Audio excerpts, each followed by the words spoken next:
Welcome to Ohav Shalom's Ohav Connects, connecting our community virtually during this time. And tonight we are welcoming Rabbi David Siegel, affectionately known as Rabbi Dave, to those who know and love him. Dave received his BA in Politics, Philosophy, and Law/History from Binghamton University and has received master's degrees from both NYU's Robert F. Wagner Graduate School of Public Service and the Jewish Theological Seminary's William Davidson Graduate School of Jewish Education. During his time in rabbinical school, he focused on leadership and professional development in the Jewish community. He served in positions at Camp Ramah in the Berkshires, the Foundation for Jewish Camp, and United Synagogue Youth. And Dave is currently the executive director of Hofstra University, my alma mater, Hillel, and lives on Long Island with his family. So Dave, take it away. Thank you. And look, for most of you who know me, first of all, I appreciate the bio, and we were joking about it before, but obviously I'm Dave. I sit kind of in the back to the left hand side, but it's great to see everybody, because a lot of our occasions where we normally see each other just aren't happening. What I'm doing right now is that I'm putting a link into the chat, which will be our source sheet for the night. If you have a problem with it, just either message me or one of the co-hosts. I definitely want to thank the rabbi, and I thank Jordan and Matt for the stuff you've been putting together has really been amazing. So thank you so much. So the topic today, something like a plague has appeared on my house, challenging times, rabbinic responses. For anyone who has taken any of my sessions before, been with me for classes, you know that I really rely on it being participatory, right? This is about us learning together and really looking at some text and doing two things. The first thing is that when we look at the text, we need to be a little bit of a detective and say, what was the original intent when this was written, right? What were they trying to convey to us? Somebody at some time wanted us to learn something, and they wrote it down. So that's the first thing that we need to figure out. The second thing is we have to figure out, what does that mean for us today? Now, that doesn't mean that if the two things are different, if the original intent is different than what we see it as today, it doesn't invalidate all the stuff that has happened over the generations, right? It just simply means that things have changed, and we are viewing text through different eyes and with different knowledge. The other thing that I think is really important to mention is that a lot of times we'll be reading something and there'll be something that doesn't make sense to us, especially because we're A, generally reading it in translation, or B, it may be something that just doesn't mean the same thing today. So for instance, when we talk about slang, there was when someone from one of my classes, and I ask, what's slang from where you're from? And someone's like, this is wicked cool, right? If you put that into a time capsule and then dug it up years later, and someone's like, it was evil cold, what does that mean, right? Or one of my favorites, for anyone who saw the movie Finding Forrester, when he says, "You're the man now, dog," right? If we put that in a time capsule for 1,000 years and tried to dig it up, we'd say, "You're the man." Does it only have to be men? Could be women. They're dogs. Is it other animals? So we have to recognize that sometimes when we try to figure things out, that we have to really work to try to understand what they're thinking about, and then relate it to the world today. So that's the disclaimer, right? So I have to admit that when I was talking about what topic I should choose, one of the things that I've always loved are the bizarre texts that we find in the Torah or in any of the rabbinic literature. Stories that, especially if you're doing Daf Yomi now, there's a bunch of them. But things that really just don't seem to fit. So, there's a story about Elisha the prophet, and some kids yell at him, and then all of a sudden it tells us that 2 bears came out and ate the kids. It's like 3 sentences, right? But it was one of those stories. It's just, what is going on here, right? There's another one in where God actually tries to kill Moshe, and his wife saves him, and it's only 3 psukim, I think 3 or 4 psukim. So people don't remember that it's actually in there. And to tell you the truth, it's not something we learned in Hebrew school, so it's not something that we always talk about. But one of these things happens in the book of Leviticus, right? Vayikra, which we're in now. And in that case, it talks a lot about skin diseases, right? It talks about these afflictions that happen to people called sarat. Now, look, that was very well known during the time. In other cultures, they had these diseases. They had conversations about purity. But after the laws for these diseases, it gets to another point where it says, oh, and then it infects your clothes. Wait, infects your clothes? What are they talking about? Right? And then it further goes on to say that it infects your houses. So, we have to ask ourselves, right? What's going on here? What is the Torah talking about? Plagues that infect houses, right? How can a house or clothes contract the disease?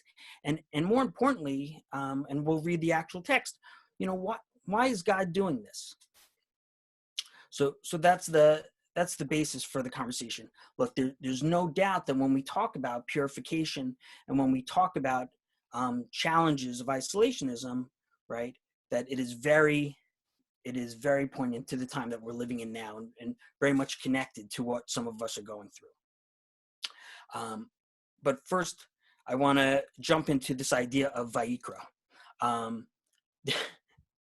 So for many people, the book of Vayikra is, forget about, not something they get excited about, right? But the book of Vayikra or Leviticus is something that they try to avoid entirely.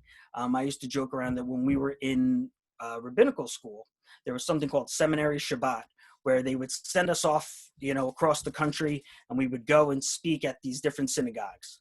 So let me let you in on a secret. Nobody wanted to have us come speak during Genesis. Nobody wanted us to come during Bereshit, right? Or Shemot, right? Exodus, because these are all great stories. Nobody wanted us to come out. But all of a sudden, when Vayikra came, a lot of invitations. A lot of people wanted to come bring us, because these are the texts that are challenging. So, but I want to take a look at. There's a Professor Jacob Milgram, who, if you look on your source sheets, if you're able to open it up, he's the one who he wrote an introduction to Leviticus, and he wrote the Anchor Bible series where he did a commentary on Leviticus. And he opens with the following quote: "Values are what Leviticus is all about. They pervade every chapter and almost every verse. Many may be surprised to read this, since the dominant view that it consists only of rituals, sacrifices, and impurities. This too is true. Leviticus does discuss rituals. However, underlying the rituals, the careful reader will find an intricate web of values and purports to model how we should relate to God and to one another." And I think that that's really something that we think about, or that we should think about as we look at all the rituals in our lives. Whether it's something that a club that you belong to, or something like the synagogue, or even your profession, right? Rituals are there to ensure, right, that we are upholding the values that the people who founded those things believed in, right? The real disconnect happens when we've moved so far away that we no longer follow those things, or we no longer realize why we're doing them, and we can't connect, right, to that. So what I'd like to do for the next few minutes, and this is where things are going to get a little exciting, what we are going to do is I'm going to send you into breakout groups, and all you have to do is go into the group, and we will be able to bring you back. Don't worry, we will be able to bring you back by the magic of Zoom. So what I would like you to do is, if you can look at the source number 2, right, which is the section from Leviticus about the houses, right? And there are some guiding questions on the bottom. If for some reason someone was not able to access the text and someone wants to read it for the group, that's fine. But the idea is for us to have a chavrusa, cooperative learning group experience through Zoom. And I know that in my classes that I teach through Hofstra Hillel, that this is something that is really meaningful for the students. So at this time, I am going to send you to your breakout groups. And if you have any problems, just let us know. Again, the source sheet is in the chat box next to your picture. Here we go.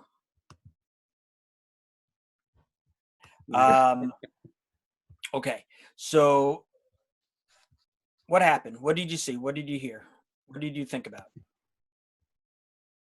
So we were discussing the fact that it appears to be a divine plague, that the people have no control over how it starts, that it just does, and that after the cleaning of the house, there doesn't seem to be any indication that the actions of the people who live in the house or the land have any control over whether or not the house becomes clean. Good. What else? Or what did people think about that? Again, you know, the whole design here is that it be a group discussion. So what else?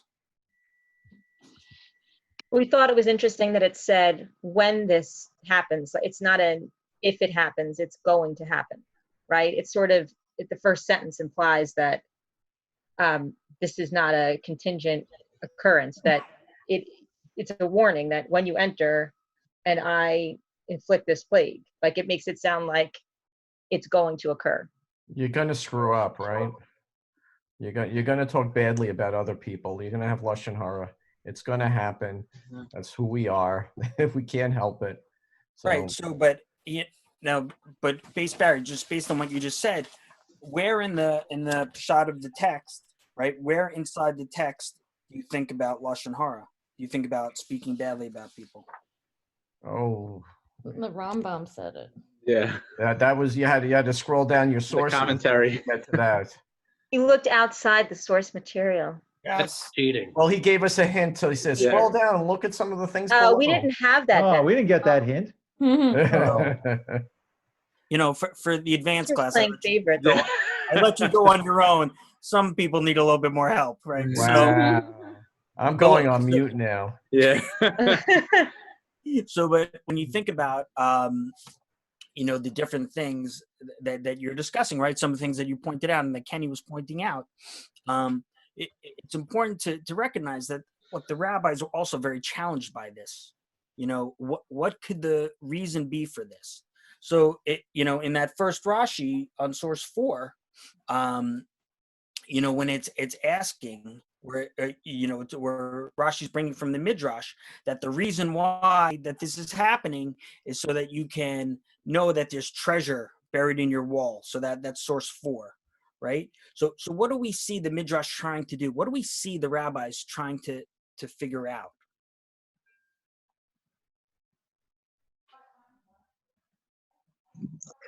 The context for the plague happening. Yeah, Moshe, great. Right, they're trying to say, like, why could this happen? Like, why would this happen?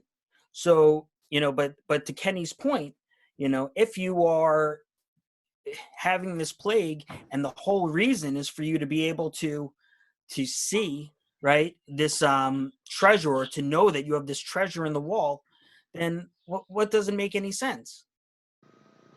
Because you're leaving the house. You're not going to be able to see anything. Why have all this ritual, right? Why make you leave the house? Why? And, you know, I only gave us a section of it. You can look at the rest of it where it talks about what happens when it comes back, right? The whole section. You know, why go through all these different things? What was something else that you noticed? Does the text just say, oh, there's a plague on my house? That was something we were just discussing at the end, me and Lana and Steve. Yeah. It's that basically the language there's a very small change in the language. So instead of saying a plague has befallen my house, it's something like a plague. And we spoke about how that difference is, instead of panicking and instead of causing alarm and instead of telling everyone, you should go to the leadership, the priest, and alert them that there may be an issue and that they will handle it, and that you can centralize information and decisions and management of a crisis like a plague with the leadership and not cause panic along the way. Nice. Right, because you have to you have to go to the priest, right? To the Kohen, right? Right. So they would know not only how to recognize it and confirm it as a plague, but also know how to plan the right course of action. And to push that a little bit further, it's interesting because and then in the Rashi on 5, source 5, he says, and other commentators pick up on this also, that even if you are knowledgeable yourself, you still have to get the priest, right? You still have to get someone else to identify it, even if you have the knowledge yourself. I think that is the ancient version of please consult your local Orthodox rabbi. But so they're making a point here, which I think is important, especially in our time, because if before the plague has been declared, Sarat in your house, it allows you to remove all the stuff, right? Because as long as it's not declared a plague yet, then it's officially not one, right? It only becomes one once it has been identified and declared one, right, by this other party. So, but if that allows you to remove everything, and kind of move on, that's a little bit of a challenge when think about the situation we're in right now, right? If someone is sick or if they've been exposed, right, we're operating under very different circumstances, right? So how might we rectify those two things? How might we put them together? Right? Why do you think that we would be allowed to be able to remove things from the house, even though we kind of think it is a plague? I guess because if it turns out that it isn't a plague, then, that would have been pointless. It would have been, if it turns out that it is a plague, then it's better to have everything out of the house so that those things don't become contaminated. And if it's not, that's a sort of the safest route. And then if it's not, you can put them back in. But if you just leave it and it turns out that you were wrong and it is one, then you've destroyed more things than you needed to, essentially. Right. So does anyone else have a thought? I think that Jordan, I think you're right. It's challenging, right? The rabbis are commenting on these things because they found the text challenging. Right? Is the reason why there's the 7-day part where he comes back and if it hasn't spread in 7 days, is that because it's not a plague if it hasn't spread? Like they're still trying to figure it out, or does that mean something else? Look, even in the sections before where it talks about clothing and people getting the sarah, which is the normal, getting it on your skin, right? There are periods of essentially quarantine. So in these numbers, 7 is a very common number, that they would use. So look, I think that all of these things is trying. It's like a test period, essentially. It's kind of like a quarantine. But I think it gets to the point. Again, there's something, and we learned very early on, right, from the initial text, that this is not a natural thing. This is a supernatural thing, right? God is the one who's doing this, right? So the idea that, there's this mix of how we try to understand it as modern people, right? Because it doesn't function in the same way that we really, see viruses or plagues, right? But I think that if you look even at the Rambam, who comes later, right? Lana, do you want to say something? No, sorry. That's okay.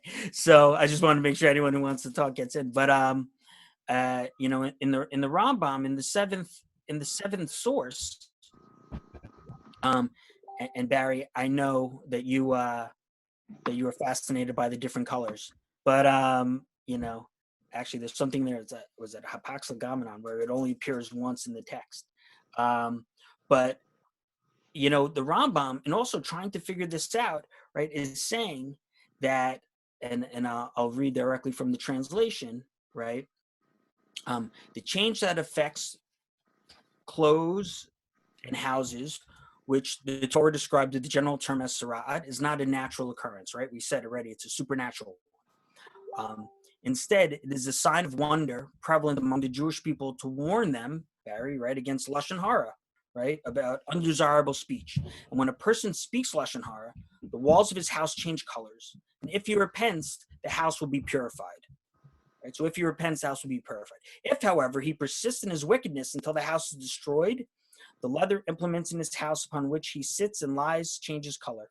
If he repents, they will be purified. If he persists still in his wickedness until they are burnt, the clothes he wears will change color. And if he repents, they will be purified. And if he persists in his wickedness until they are burnt, his skin undergoes changes and he develops sarad. This causes him to be isolated and for it to be made known that he must remain alone so that he will not be involved in the talk of the wicked, which is folly and lashon hara. So does the skin only change color? The skin. Does the skin only change color after everything happens in the houses, or can that be the house separate? and the clothes. So what Rambam is saying here is that basically that it is this, that when you first, he's saying that you first see it in the house, and if you don't get the clue, if you don't understand that you're supposed to repent, then it's moving to other things and getting more severe and more severe until you get to a point where you shouldn't be with other people because you have not repented. So is that like what happened with Miriam? She talked lashon hara, but was that a straight out thing that her skin, she got saras on her skin, or did it go through these build up stages along the way? No, so that's what, right, and that's one of the earlier connections, right, with Miriam, where the understanding is that because she said something, where she spoke lashon hara, that she was stricken directly with sarat. Look, the rabbis, I believe it's from the Gemara, there's also a story where when someone asks you for something, and if you lie to them and say, oh, I don't have that, right? And then what happens is that then you get sarat in your house and you're forced to bring all of your stuff out, and they see that you're a liar, So you can tell that the rabbis were really struggling with what this could possibly be. Again, for people who are living in these times, I think it is possible for our minds to go in all sorts of ways, especially depending on your theology. I don't know if people were in the earlier session today with Rabbi Eben, and I apologize, I don't remember his name, but the Reform rabbi. I thought their session today was excellent, and they were talking a little bit about theology and how we can kind of see what we're going through right now. There's a final source that I just want to read to you, and then I want us to comment a little bit. One of the things that I've always found fascinating was people's ability to overcome in challenging situations. The text, the Eish Kodesh, were a collection of the Divrei Torah by the rabbi from the Warsaw Ghetto. And one of the first places I looked was to see what he says about this portion, about Mitzorah. So I believe it's the last source that you have on your sheet, but I'll be reading it from here, right? So we cannot conceive, and this was written in April 20th, 1940, right, in the ghetto. So we cannot conceive of what the Torah intends with its commandments, but it is possible that it hints the following. We know and have faith that everything God does to us, even when God forbid he is punishing us, is for the good. There are times, however, when we are smitten not only with physical suffering, but also with the things that God forbid distance us from him, blessed be he. There is no cheder for our children, no yeshiva, no synagogue in which to pray with a minyan, no mikveh, and so forth. In times such as this, God forbid, uneasy doubts may rise within us, asking, how is it possible that even now God's intention is for our benefit? If it were for the good, surely he would be punishing us with things that bring us closer to him, and not with the annihilation of Torah and prayer, and God forbid the end of all Torah. Right? So I want to be very clear. We are in no way experiencing, the things that he's talking about, but what is the thing that he is challenged by here? And I look, it's in translation, so all translations and interpretation. But what do you think he's really saying here? We didn't actually get to that source. But one thing that we mentioned was the juxtaposition at the beginning actually threads through history. So the first Rashi source with the gold, there was a negative, which was the plague, but the positive, their belongings were returned. The Holocaust, there was a negative with what effectively was a plague for the nation, just man-made. But the reward, the positive, the silver lining, the golden lining was Israel. May not have happened for centuries longer without it. And if you go back and back and back, you know, Avram passing his tests, that was very negative, having to think that he was going to kill his son. But the positive was that he was, you know, promised all the blessings of his generations afterwards. And if you go back to bracha u'klala, then bracha u'klala, I feel like it's not even a choice. It's saying this is the reality. There are blessings, there are curses. And you know what? Sometimes they're going to come together, but sometimes the worst curses lead to the best blessings.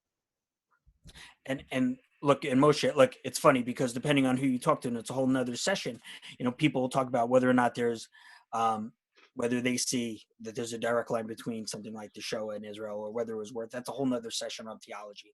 I found it interesting in the earlier session with the rabbis, they were going back and forth regarding what is God's ability, responsibility, and role in when things exactly like what you said happen.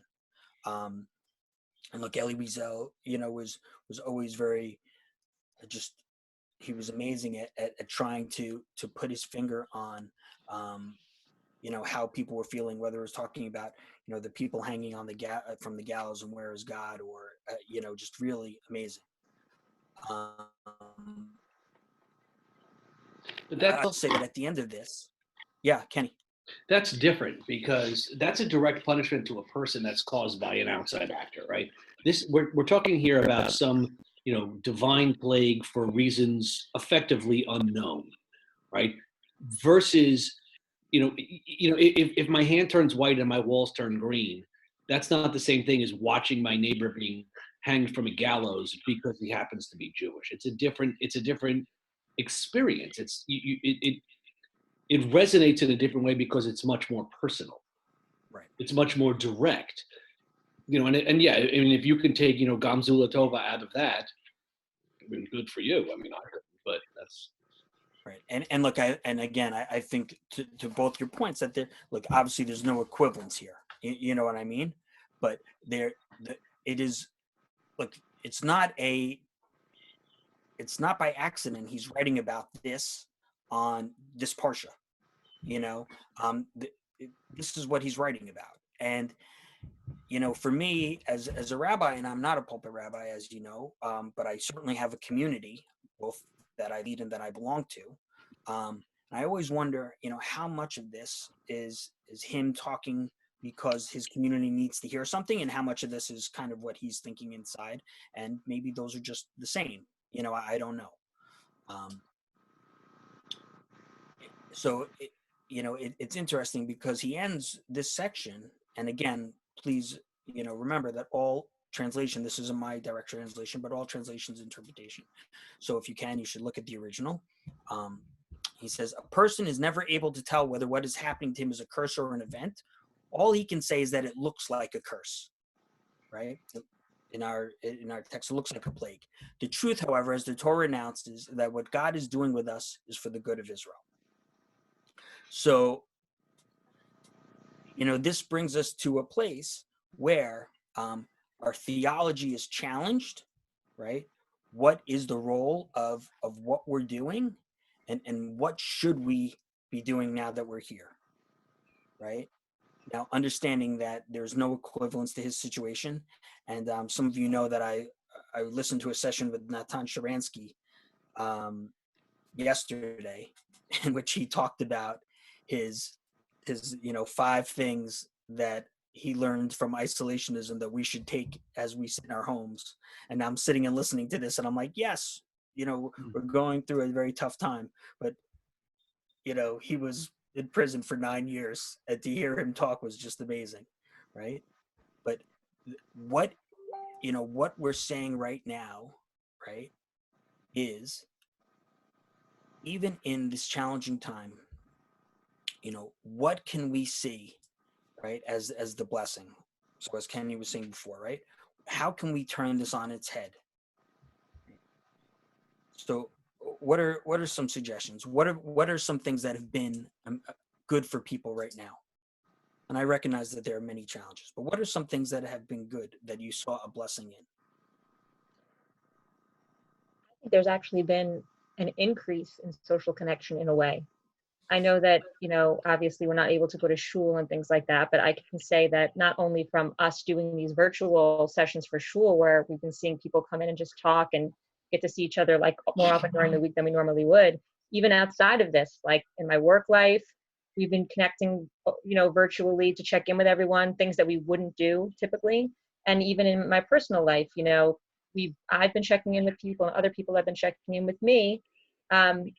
Because this is such an unprecedented time, and it's really encouraged more connection, which is, I think there's so many virtues to physical connection, but at the same time, it's funny how this has really increased the one-on-one, face-to-face in a certain way, because we're so reliant now on texting and on, that's been nice. I feel like that's Great. Thank you. So someone else, what's something that's come out of this? So what you said, Dave, you said about bringing it back to Israel. I wonder a little bit, if you think about the Middle East right now, Iran is like being destroyed by this, and you wonder that, what Israel will come out of, what the Middle East will even look like after this is even over, and the effect on Israel with their neighbors, per se. Yeah, look, you're right. It's going to upend everything in many ways. Yeah, sure. What else something that maybe in your personal life that you've noticed? We're supposed to be finding the silver lining, Steve. That was the. That was. That's how he feels about it. I wasn't sure where you were going with that one. Well, I was starting to feel worse. No. All right. Tell me something good. I bet you the environment is a lot cleaner. Much cleaner, actually. Yeah. Yeah. Except for the Talk part about where the they're smog levels not haven't going been to this be done low in 30 recycling. years. Yeah. What was that, Jeff? They're saying this morning the smog levels in LA and New York and other cities have not been this low in over 30 years. And I know that they're going to get a lot of good readings out of this. The same thing happened, which from after 9/11. It was the first time there wasn't airline traffic. Good. So I'll put one out there because I have another one. I'll look. It's funny. The Maccabees have a great version of Sound of Silence. If anyone watches it, and in their video, right, they actually connect that to Shabbos, and this idea of putting down your technology and spending time with your friends and family. There's no denying.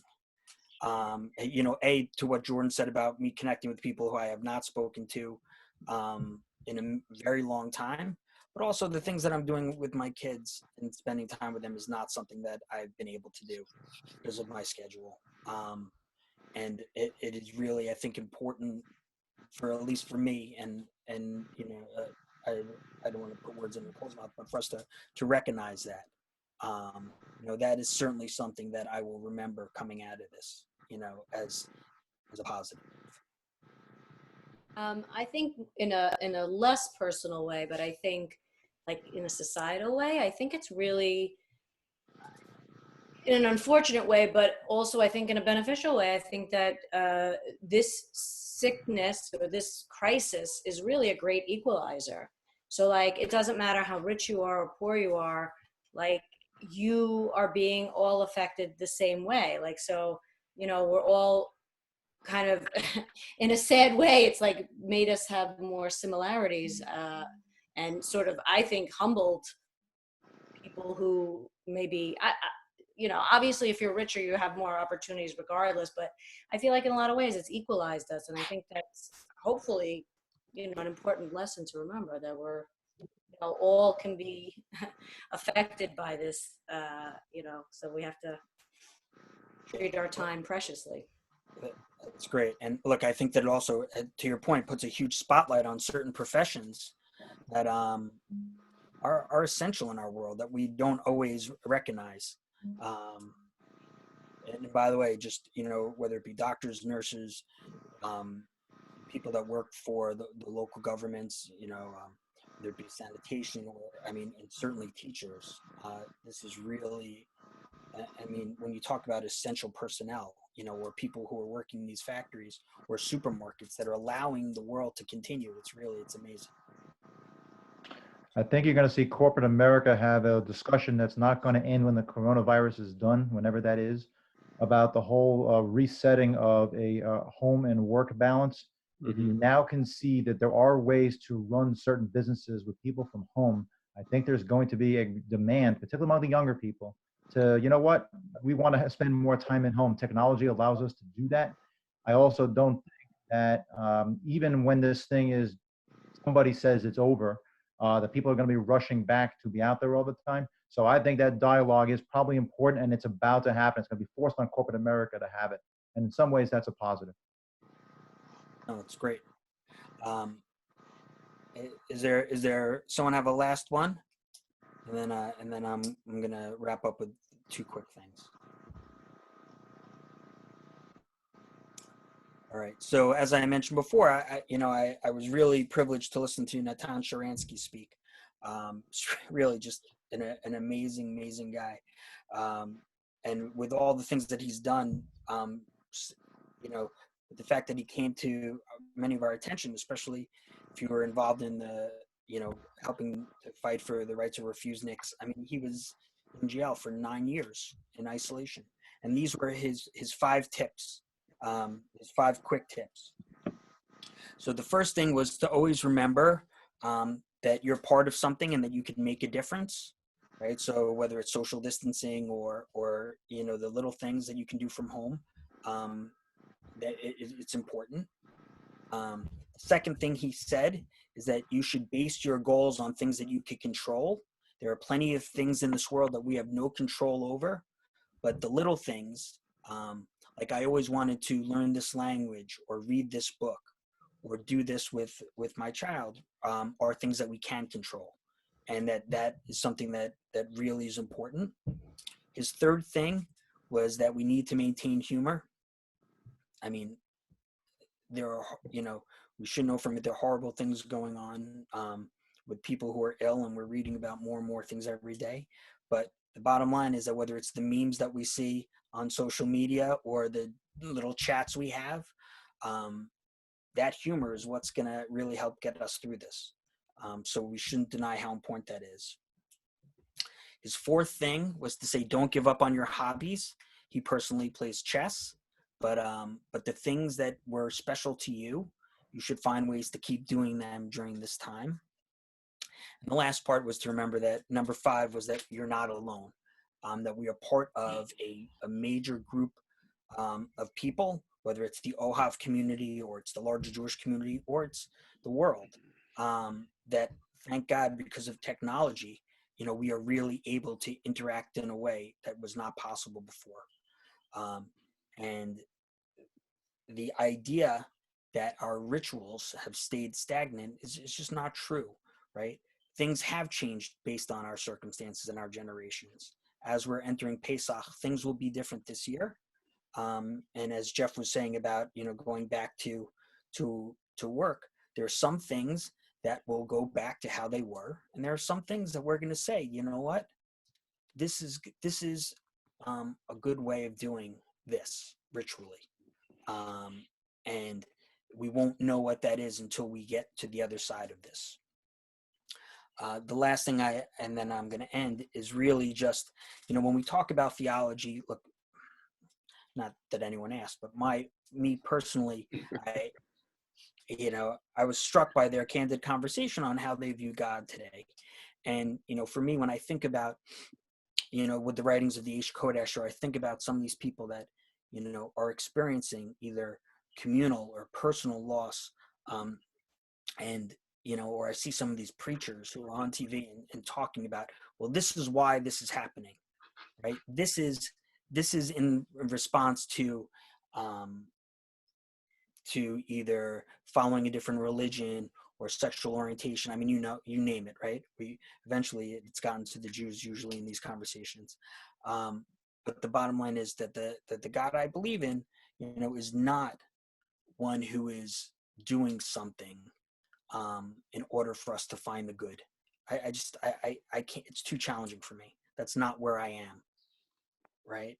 But what I would suggest to you is that, Judaism is really a religion of allowing us to reflect, right? Whether it's the 3 weeks or there are different times in the calendar where we're able to take a step back. Well, you know what? This is the opportunity to take a major step back, right? To think about the things that we believe in and maybe make some changes. For me personally, that is what is going to make this, all the things that we're doing, whether it's wiping things down or staying away from friends, worth it. And, the fact of the matter is that we will get through this, right? We are going to get to the other side. And the ability to do it as a stronger and a closer community, both, like I said, with OHAV and in the greater world, I think is really there. So with that, I want to say thank you. And really, this was fantastic. Thank you. Thank you, Rabbi Dave. That was Thank you. wonderful. And thank you to everyone for joining us tonight for what was really a great discussion. And I hope that you will join us tomorrow when we change pace a little. 8 o'clock tomorrow night, we're doing a virtual game show. So you think you know your spouse. The Wallstetters are one of our contested couples. So I hope to see everyone back here for something a little lighter in order just to, have a little fun and as we go into the weekend. So thanks, everyone. Thanks, Rabbi Dave. And I hope to see you all soon. Thanks, Jordan. Thank you. Thanks for organizing. Thanks, Jordan. Thank you. Bye-bye.